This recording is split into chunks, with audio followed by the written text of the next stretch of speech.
Breaking news. কলকাতায় আওয়ামী লীগের বড় বৈঠক। ডিসেম্বরের আগেই কি দেশে ফিরবেন শেখ হাসিনা? কলকাতায় আওয়ামী লীগের সাবেক এমপিদের বড় বৈঠক ঘিরে বাংলাদেশের রাজনীতিতে নতুন করে আলোচনা সৃষ্টি হয়েছে। দাবি উঠছে শেখ হাসিনার সঙ্গে দেশে ফেরার প্রস্তুতি নিচ্ছেন দলের অর্ধ শতাধিক সাবেক সংসদ সদস্য। তাহলে কি ডিসেম্বরের আগেই শুরু হচ্ছে বড় কোনো রাজনৈতিক প্রত্যাবর্তন?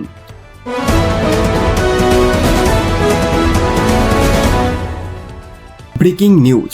গুমের অভিযোগে স্বাধীন তদন্ত না হলে ন্যায় বিচার অসম্ভব। প্রস্তাবিত আইন নিয়ে বড় প্রশ্ন। গুমের অভিযোগের তদন্ত যদি অভিযুক্ত নিরাপত্তা বাহিনীর নিয়ন্ত্রণেই থাকে, তাহলে ভুক্তভোগীরা কি আদৌ ন্যায় বিচার পাবেন?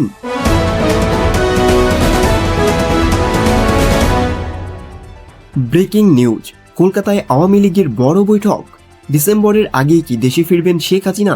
কলকাতায় আওয়ামী লীগের সাবেক এমপিদের বড় বৈঠক ঘিরে বাংলাদেশের রাজনীতিতে নতুন করে আলোচনা সৃষ্টি হয়েছে।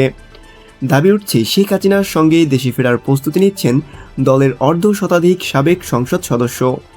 তাহলে কি ডিসেম্বরের আগেই শুরু হচ্ছে বড় কোনো রাজনৈতিক প্রত্যাবর্তন? প্রতিবেদন ও দলীয় সূত্রের দাবি অনুযায়ী 18 আগস্ট কলকাতার নিউ টাউন এলাকায় আওয়ামী লীগের সাবেক প্রায় 50 থেকে 55 জন সংসদ সদস্য বৈঠকে অংশ নেন। বৈঠকে শেখ হাসিনার সঙ্গে দেশে ফেরার সম্ভাবনা, প্রয়োজনীয় ভ্রমণনথি, আইনি প্রস্তুতি এবং দেশে ফেরার পর রাজনৈতিক কর্মকৌশল নিয়ে আলোচনা হয়েছে বলে দাবি করা হচ্ছে।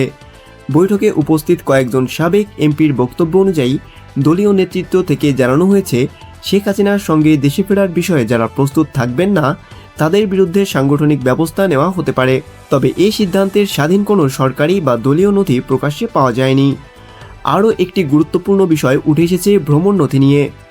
সাবেক সংসদ সদস্যের আগে সরকারি পাসপোর্ট বাতিল হওয়ার পর দেশে ফিরতে প্রয়োজনীয় পাসপোর্ট বা ট্রাভেল ডকুমেন্টের ব্যবস্থা কিভাবে করা যায় তা নিয়ে আলোচনা হয়েছে বলে সূত্রের দাবি। তবে আওয়ামী লীগের পক্ষ থেকে এখনও দেশে ফেরার নির্দিষ্ট তারিখ বা পূর্ণাঙ্গ কর্মসূচি আনুষ্ঠানিকভাবে ঘোষণা করা হয়নি।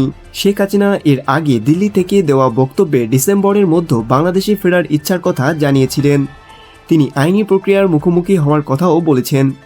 সেই বক্তব্যের পর থেকেই আওয়ামী লীগের নেতাদের সম্ভাব্য প্রত্যাবর্তন নিয়ে আলোচনা বাড়ছে।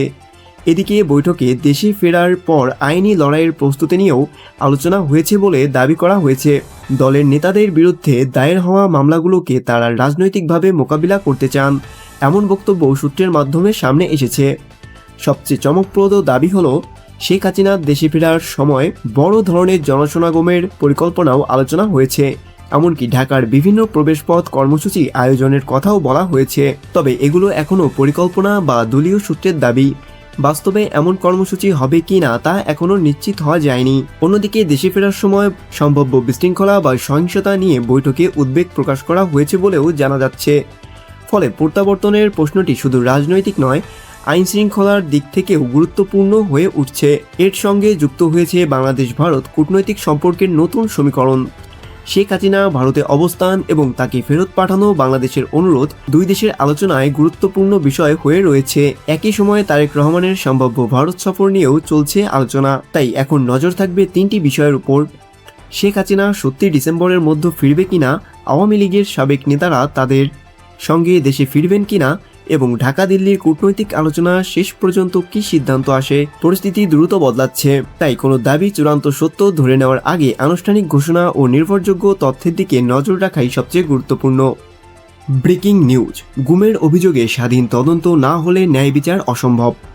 প্রস্তাবিত আইন নিয়ে বড় প্রশ্ন। গুমের অভিযোগের তদন্ত যদি অভিযুক্ত নিরাপত্তা বাহিনীর নিয়ন্ত্রণেই থাকে, তাহলে ভুক্তভোগীরা কি আদৌ ন্যায় বিচার পাবেন? প্রস্তাবিত কয়েকটি আইন নিয়ে মানবাধিকার কর্মী, ভুক্তভোগী ও আইনজ্ঞদের বক্তব্যে উঠছে গুরুত্বপূর্ণ প্রশ্ন।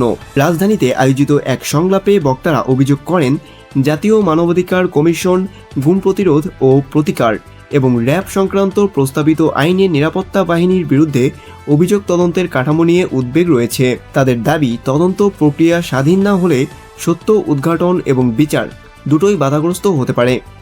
কাউরান বাজারে আয়োজিত জাতীয় মানবাধিকার কমিশন আইন ও গুম প্রতিরোধ আইন 2026 প্রতিশ্রুতি বনাম বাস্তবতা শীর্ষক সংলাপে মানবাধিকার কর্মী ও গুম সংক্রান্ত তদন্ত কমিশনের সাবেক সদস্য নূর খান লিটন গুমের অভিযোগ তদন্তের দায়িত্ব আইনশৃঙ্খলা রক্ষাকারী বাহিনীর হাতে থাকলে নিরপেক্ষ তদন্ত নিয়ে প্রশ্ন থেকেই যায়।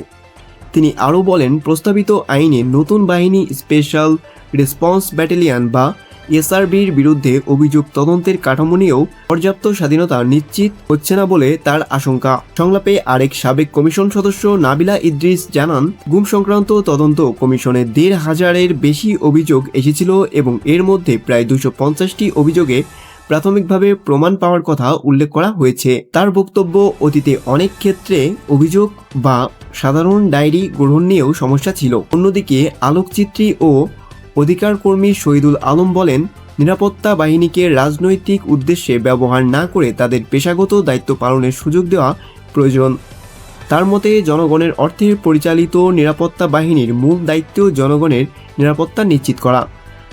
আইনি কাঠামো নিয়ে কঠোর প্রশ্ন তুলছেন আন্তর্জাতিক অপরাধ ট্রাইব্যুনালের সাবেক প্রধান কৌঁসুলি তাজুল ইসলাম। তার বক্তব্যে, কোনো বাহিনীর সদস্যের বিরুদ্ধে অভিযোগ উঠলে সেই বাহিনীকেই তদন্তের দায়িত্ব দেওয়া হলে স্বার্থের সংঘাত তৈরি হতে পারে। তার ভাষায়, অভিযুক্ত পক্ষই যদি তদন্তকারী হয় তাহলে নিরপেক্ষ বিচার নিশ্চিত করা কঠিন। তিনি প্রস্তাবিত আইনগুলো সংসদে পাশের আগে পুনর্বিবেচনায় আহ্বান জানান। এদিকে সংসদ সদস্য মীর আহমদ বিন কাশেম আরমান দাবি করেন, আইন প্রণয়নের আগে সংসদ সদস্য ও সংশ্লিষ্ট পক্ষগুলোর মতামত নেওয়ার প্রতিশ্রুতি যথাযথভাবে প্রতিফলিত হয়নি। একই সঙ্গে তিনি গুমের মতো গুরুতর অভিযোগের ক্ষেত্রে রাজনৈতিক বিভাজনের ঊর্ধ্বে উঠে ভুক্তভোগীদের ন্যায় বিচার নিশ্চিত করার আহ্বান জানান। সংলাপে বক্তারা আরও বলেন, স্বাধীন তদন্ত, সাক্ষ্য সংগ্রহ এবং প্রমাণ সংরক্ষণ ছাড়া কোনো অভিযোগ কার্যকরভাবে আদালতের প্রতিষ্ঠা করা কঠিন। তাই আইন প্রণয়নের আগে ভুক্তভোগী পরিবার, মানবাধিকার সংগঠন, আইন বিশেষজ্ঞ এবং সংশ্লিষ্ট পক্ষগুলোর মতামত গুরুত্বের সঙ্গে বিবেচনায় দাবি জানানো হয়। সবশেষে আলোচনায় উঠে আসে একটি মৌলিক প্রশ্ন: গুম বা গুরুতর মানবাধিকার লঙ্ঘনের অভিযোগ উঠলে তদন্তকারী সংস্থা কতটা স্বাধীন থাকবে? কারণ সত্য উদ্ঘাটনের প্রথম শর্তই হলো নিরপেক্ষ তদন্ত। প্রস্তাবিত আইনগুলো নিয়ে এখন সরকারের পরবর্তী পদক্ষেপের দিকেই নজর। স্বাধীন তদন্তের নিশ্চয়তা কতটা থাকবে সেটিই হতে